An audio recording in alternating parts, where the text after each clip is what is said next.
Bonjour, bienvenue à tous les deux à ce quart d'heure pro. Je suis Lassène Binoumar, directeur des ventes sur le marché PME chez SAP France.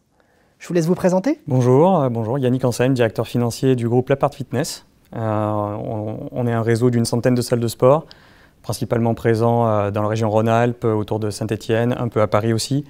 Et donc je suis ravi d'être ici avec vous pour discuter des SAP by Design.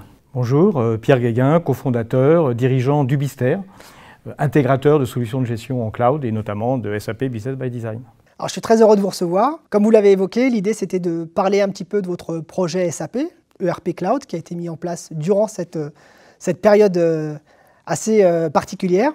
Et du coup, c'est ma première question, c'est savoir aujourd'hui qu'est-ce qui a motivé effectivement le groupe Lapart Fitness à mettre en place un ERP Cloud dans une période aussi difficile. Déjà, avant la crise, il y avait un vrai besoin de changement de ERP. Le groupe Lapart Fitness est un groupe qui a grossi très fortement ces 3 dernières années, puisque par acquisition, en mi-2018, le groupe a acquis un concurrent, ce qui l'a fait tripler de taille. Et donc du coup, le groupe Lapart Fitness est passé d'une petite PME à une grosse PME, voire une petite ETI. Et donc du coup, l'infrastructure finance derrière ne suivait plus. On était sur un ERP un peu désuet, qui était plus bien dimensionné pour notre groupe. Donc ça, c'était déjà avant la crise. Après, la crise est tombée, et donc du coup, il y a eu 2 choix. C'est un très mauvais moment pour les équipes pour travailler sur ce genre de projet, parce qu'elles sont très perturbées par la crise. Après cette crise-là, il y avait les mêmes besoins de mettre au propre la finance de la boîte. Et par ailleurs, on sait qu'en sortie de crise comme ça, il y allait avoir plein de raisons d'avoir un outil financier qui suit, parce qu'on vous demande plus d'informations financières, parce qu'il y aura des opportunités peut-être pour nous, pour grossir, pour croître. Et donc du coup, malgré la crise, malgré toute la perturbation que ça a entraîné sur les équipes, on a quand même décidé de foncer. Ça a été un choix relativement ambitieux. Est-ce que vous avez trouvé des opportunités finalement durant cette période ? Cette période va ouvrir des opportunités. La crise, c'est une crise sur notre secteur, c'est à démesurer l'impact que ça peut avoir. C'est extrêmement dur. On a un secteur qui est extrêmement touché. On a été fermé comme les restaurateurs pendant j'espère qu'une dizaine de mois maintenant, puisqu'on est censé ouvrir le 9 juin. Donc cette crise va laisser des traces. Le marché du fitness est un marché extrêmement jeune. Il y avait déjà une tendance à la concentration du marché, concentration qui va être fortement accélérée par les impacts de la crise. Et donc ce qui peut être pour des acteurs comme nous une opportunité de croissance, de grossir en nombre de clubs, de croissance aussi organique. Il y a aussi eu un gros zoom sur l'activité du fitness pendant cette crise, de la nécessité pour tout le monde de faire du sport pour augmenter nos défenses immunitaires et notre santé. Et donc du coup, la double combinaison de concentration du marché et de ce focus sur notre activité ouvre des opportunités pour nous. Et donc ça, plus ce que j'ai dit plus tôt, ça augmente notre besoin d'avoir un back-office financier qui tient la route. Alors il y a aujourd'hui des directeurs généraux, directeurs financiers tout comme vous, ou de DSI, qui se posent la question de mettre en place aujourd'hui un ERP Cloud, éventuellement même SAP Business by Design avec notre partenaire Ubister. J'aimerais savoir finalement quel message vous pourriez leur passer, qu'est-ce qui vous a décidé effectivement à faire le choix de notre solution et de travailler avec ce partenaire? Dans les boîtes, les entreprises, les groupes comme nous, qui ont grossi très vite, il y a souvent la nécessité, on est souvent dans des boîtes qui ont grossi tellement vite que du coup on a des outils, comme je disais tout à l'heure, qui sont un peu obsolètes. Donc du coup il y a la nécessité quand même de mettre quelque chose de propre. C'est des outils souvent qui sont très orientés, alors compta pur et uniquement compta, qui sont des outils on-premise, pas en cloud, donc des fois un peu instables. Et du coup, on a cette nécessité de mettre au propre le socle financier. Il y a la nécessité de mettre en place un socle financier propre pour accompagner la croissance de ces groupes-là. Après, derrière, pourquoi un outil comme SAP?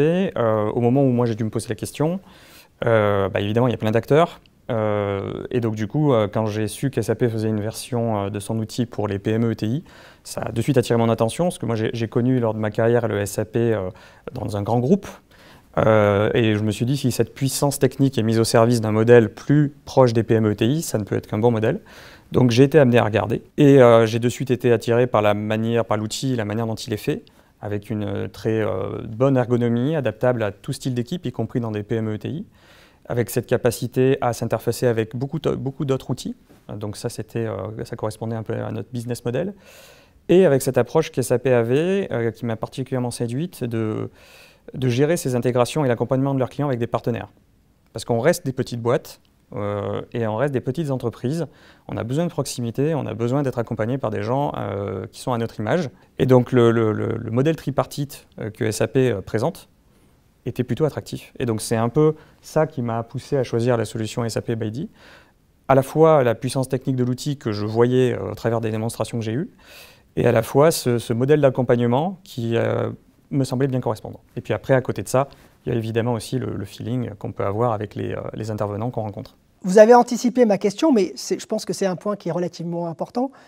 Ce que je comprends, c'est que ce modèle effectivement d'un intégrateur en proximité est un élément différenciateur important, qui a été un des facteurs clés du succès de votre projet. Quels sont les autres facteurs clés finalement de succès du projet que vous avez mis en place ? Donc la proximité de l'intégrateur en est un, la réactivité de ces mêmes acteurs lors de l'intégration en est un autre. Évidemment, la réussite d'un tel projet repose sur des équipes solides des deux côtés. Donc j'ai de la chance d'avoir une équipe qui a été et qui est toujours très solide et qui du coup a su accompagner le projet avec succès. Et puis du coup il y a eu une très bonne relation avec les équipes de chez Ubister avec lesquelles ça s'est extrêmement bien passé. Et c'est ce que j'avais peur de ne pas avoir avec d'autres outils, puisque du coup les concurrents n'étaient pas forcément sur les mêmes modèles d'intégration.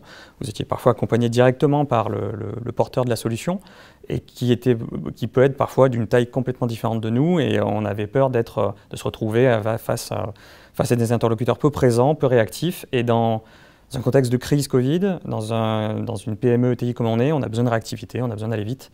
Et du coup, c'est on a été ravis sur ce point-là. Pierre, toi qui as fait de nombreux déploiements SAP et qui est notre partenaire phare sur ByDesign, partages-tu le même avis ou as-tu des éléments à compléter sur les facteurs clés ? Tout à fait.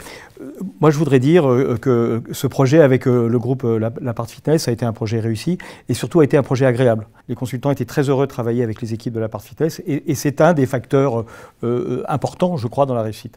Mais si on regarde de manière un petit peu plus technique les choses, je pense qu'il y a 3 éléments qui ont concouru à la réussite de ce projet et à la qualité de la relation qu'on a, puisqu'il y a un lot 2 à venir, etc. Premier élément, c'était la vision stratégique. Je crois que très clairement, et vous l'avez exprimé, cette envie, ce besoin et les raisons qui motivent le choix de la mise en place d'une solution et l'évolution du système d'information global, c'est quelque chose qui est extrêmement maîtrisé chez La Part Fitness. Il y a cette vision du futur, des besoins, qui est comprise par la direction, qui est comprise par les équipes. Donc ça, c'est cet élément 1, vision stratégique, c'est important. Deuxième élément qui est extrêmement important et qui a parfaitement été mis en place chez La Part Fitness, c'est la qualité de l'équipe. Une équipe motivée, une équipe disponible et une équipe compétente. Il faut les 3 ensemble, il ne faut pas uniquement 2 des 3, il faut les 3 ensemble. Et il faut que cette motivation, cette compétence et cette disponibilité, elle arrive à se concentrer sur toute la durée du projet. Et ça a fait qu'effectivement, il y a eu pour nos équipes qui elles aussi ont de la compétence, de la motivation et de la disponibilité, il y a eu une sorte de symbiose. Ce sont des projets en coproduction. C'est pas la réussite de l'un ou de l'autre, c'est la réussite des deux, c'est une réussite. Et le 3e élément qui me paraît extrêmement important, c'est toute la gouvernance de projet. Je crois qu'il faut être très clair. Un projet ERP, c'est un projet complexe. Les ambitions sont importantes, on l'a vu. Les attentes des équipes sont importantes aussi. Mais la réalisation, c'est fondamental. Et je crois qu'en termes de réalisation, il y a eu à chaque niveau les bons éléments. Au niveau de la direction de La Part Fitness, une capacité à tout le temps orienter les équipes dans la bonne direction. Au niveau direction de projet, un bon équilibre entre travailler sur l'outil, travailler sur les compétences, travailler sur les méthodes, les données, etc. Et puis au niveau ensuite le plus fin, au niveau des utilisateurs clés, au niveau des fonctionnalités à mettre en place, il y a eu clairement une volonté de toute l'échelle de l'équipe chez vous de résoudre les problèmes un par un, de ne pas chercher à occulter les choses, de chercher à faire simple, de chercher à prioriser, de chercher à montrer de manière évidente les actions à gain rapide. Et tout ça a fait que le projet s'est avancé de manière solide, structurée, et puis pour un résultat qui est plutôt satisfaisant, je crois. Alors c'est une très belle transition. Vous avez parlé d'un socle financier solide qui va vous permettre de couvrir vos processus métiers et puis d'intégrer des nouvelles sociétés que vous allez pouvoir acquérir, en tout cas dans le futur, on vous le souhaite, dans votre développement. Quels sont les nouveaux chantiers, quels sont les chantiers à venir ? Oui, il y en a beaucoup. Donc, du coup, outre la croissance que vous venez de citer, on est un business model en plein changement. La crise a mis en évidence des nouvelles manières de consommer le sport. Il y a une volonté de la clientèle de le consommer à la fois en salle comme avant, à la fois à distance de chez soi, peut-être plus tard à l'extérieur aussi. Et donc du coup, ce qui amène des sociétés comme nous à envisager de pouvoir vendre nos produits via, on va dire, en mode multicanal. Et du coup, derrière, ça nécessite d'avoir toute l'infrastructure de pilotage de notre clientèle et aussi de pilotage financier qui va bien et qui suit ce modèle-là. Et donc du coup, la prochaine étape, maintenant qu'on a ce socle qui est propre, qui est fonctionnel, c'est de développer ces nouveaux canaux de vente, ces nouveaux outils, et de pouvoir derrière les interfacer avec notre back-office financier qui est maintenant à même de suivre tout ça.